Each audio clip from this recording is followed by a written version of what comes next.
It's written in Genesis 1:16 that God made two great luminaries, but then it says the great luminary and the small luminary. Indeed, at first they were both great, but then the moon said to God, Master of the universe, can two rulers wear the same crown? Which is, when you have a kid who says, I didn't get as much as my brother, maybe you punish the kid for complaining. So that seems to be what happened. God said to the moon, diminish yourself.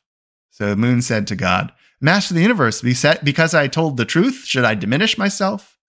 So God said to the moon, you may rule during the day and at night, which is, we do know that you can sometimes see the moon, and the moon is always present. And even in late twilight hours, you can often spot the moon.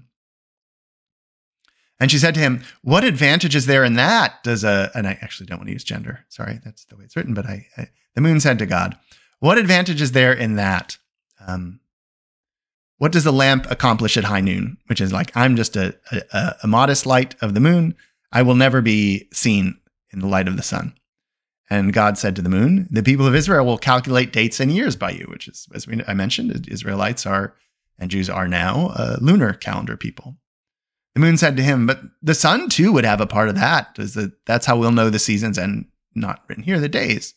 So God said, the righteous shall be called by your name, Jacob the small, Samuel the small, David the small, since the moon is the smaller of the luminaries. But God saw that the moon was not appeased. So God said that there will be offered an atonement for God's sake, for God having diminished the moon. And that's why you have a sacrifice, a goat atonement on the new moon. It's actually an atonement for God, says the story.